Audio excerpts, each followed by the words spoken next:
A Estrada de Damasco. Renovação. Hoje eu quero contar a vocês a história de um homem. Talvez algum de vocês já conheçam essa história, mas resolvi contá-la mesmo assim, pois é um exemplo a ser seguido por cada um de nós. É com certeza uma das mais belas histórias que eu já li e procuro relembrar a cada dia. A história que vou lhes contar é a história de um judeu que possuía cidadania romana. Que conste, naquela época, toda a região de Jerusalém e cidades vizinhas eram governadas pelos romanos. Os romanos, porém, não interferiam nos cultos e credo dos povos escravizados. O nome desse homem era Saulo.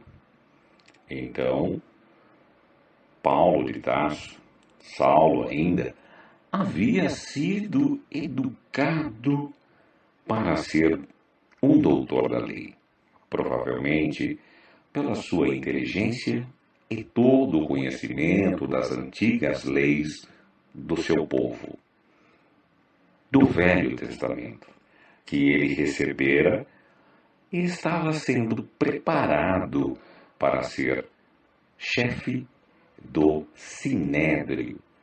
Sinédrio nada mais era do que a Suprema Corte Judia, Legislativa e Judicial de Jerusalém. O maior de todos entre os doutores daquele conselho. Saulo teria um futuro brilhante. Sabia falar outros idiomas, inclusive o grego. Como doutor da lei, naquela época ele se tomara mais uma perseguição cerrada aos primeiros cristãos. Aos poucos, essa perseguição tornava-se mais e mais importante para ele. Saulo chegava ao ponto de tomar por inimigos os discípulos trabalhadores fiéis que seguiam a obra do Cristo crucificado, principalmente Pedro, João e Tiago, que criaram a Casa do Caminho, onde ajudavam os infelizes e os enfermos, cuidando dos miseráveis sofredores com suas próprias forças, repartindo seu próprio pão. No entanto, Saulo tinha uma grande esperança. Abigail, uma moça considerada por ele um anjo e que, após perda do pai, separara-se do irmão, ficando sozinha no mundo, sendo criada na casa de Zacarias e Ruth, através de quem conheceu Saulo, e tomou-se sua noiva. Abigail, que nunca perdera a esperança de reencontrar o irmão Zesiel, sempre pedia a Saulo que o procurasse. Temia por sua situação, mas não imaginava ela que o inocente e dócil rapaz havia encontrado a paz e não só trabalhava na Casa do Caminho, como pregava a palavra do crucificado, segundo as palavras do Novo Testamento, cheio de fé e do Espírito Santo, segundo as palavras em Atos dos Apóstolos. O pai de Zesiel e Abigail foram mortos por perseguição injusta dos romanos, para tomar-lhes a fortuna, e Zesiel, por ter chegado à Casa do Caminho como fugitivo, passou a ser ali chamado Estevão.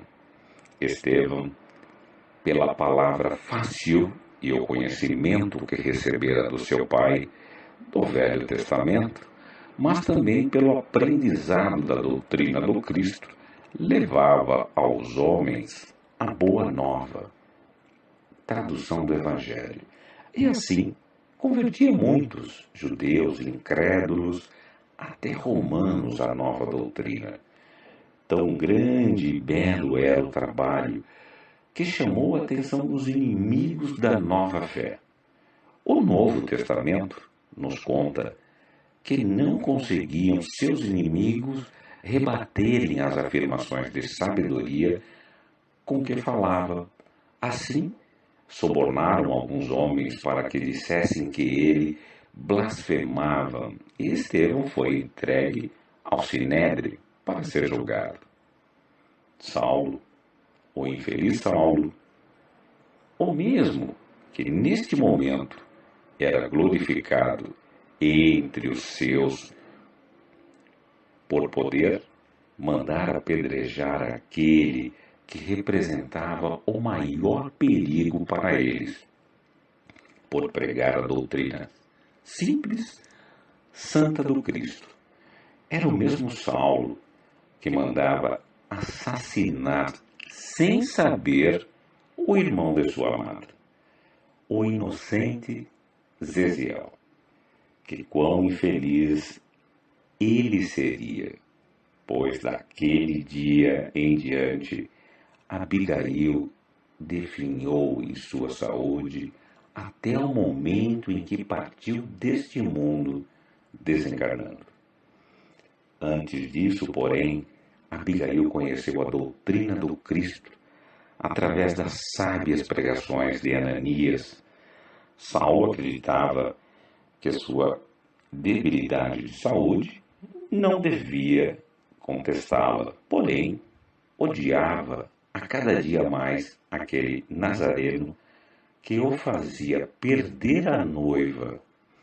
Até Gamaliel, o doutor da lei, que tudo lhe ensinava, tomara-se simpático a essa nova doutrina, e isso tudo fazia o ódio de Saulo pelo crucificado aumentar a cada dia. Saulo de Tarso era assim conhecido, pois esse era o nome da cidade natal.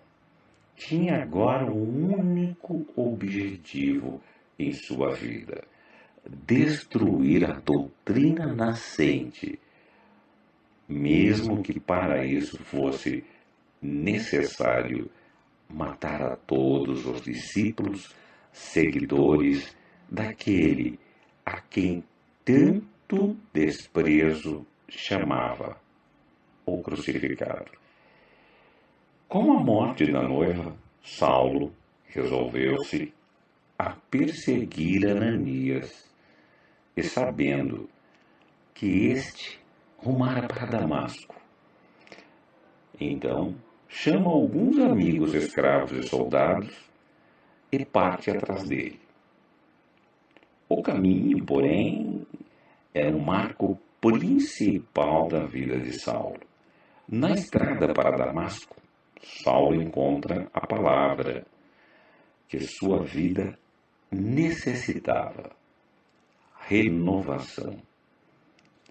O brilho da aparição do Espírito radiante de Jesus faz com que Saulo caia de joelhos, e então ele ouve as palavras que ressoam até hoje por toda a humanidade: Saulo, Saulo, por que me persegues? Quem sois vós, Senhor? Eu sou Jesus. Cego, Saulo ouve seus amigos que haviam ouvido seu diálogo, porém nada viram. Acreditavam que estavam delirando ou que enlouquecera. Entendia que dali em diante devia rumar sozinho. Somente Jacob, que dispensara os demais, o acompanhou. Jesus indicava a Saulo que fosse a um lugar em Damasco. E neste lugar, Saulo hospedou-se e aguardou pacientemente o dia seguinte, conforme havia sido orientado. Agora, aquele que perseguia um homem para matá-lo somente podia aguardar pacientemente. A cura de sua cegueira se fez pelas mãos do mesmo Ananias, que fora procurá-lo, pois recebera a intuição vinda do Cristo, que devia fazer isso. Daquele dia em diante, Saulo, agora batizado como Paulo, pois teria nova vida e, portanto, novo nome, passara a ser próprio também um deles a quem tanto perseguira um seguidor de Cristo. Seu caminho daí em diante, nada fácil, se tornou. Precisava agora sobreviver à custa de seu próprio suor. Foi abandonado por todos os amigos, até mesmo pela família. Tornara-se motivo de risos, chacotas, alguns diziam que enlouquecera.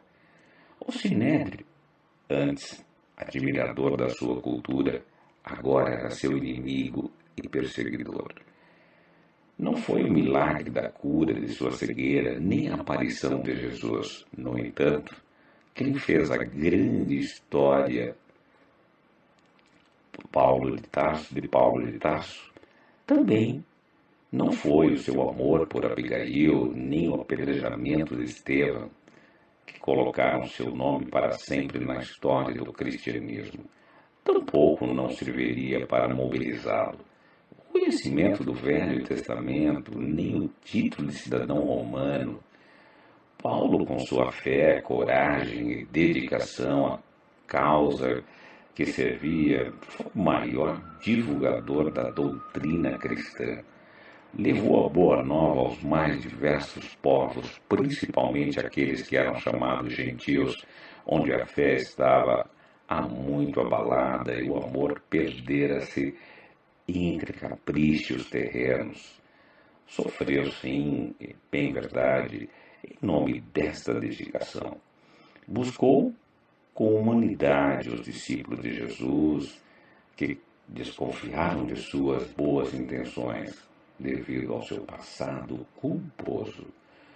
Foi ferido e humilhado nos lugares por onde passou, foi julgado por diversas falsas acusações, porém evangelizou, fundou inúmeras casas de fé, consolou a cada um que lhe buscava conselho, enfim, aprendeu a amar e deu a sua própria vida por amor a Jesus. É graças a seu esforço destemido que hoje todo o mundo ocidental temos notícia de sua nova fé espalhada tão modestamente antes dele, graças às suas cartas aos Coríntios, Romanos, Gálatas, Efésios, Tessalonicense, dentre outros, que podemos hoje estar reunidos em nome de Jesus Cristo. Paulo de Tarso renovou-se na estrada de Damasco há quase mais de 2000 anos. E nós? Quando será a nossa vez?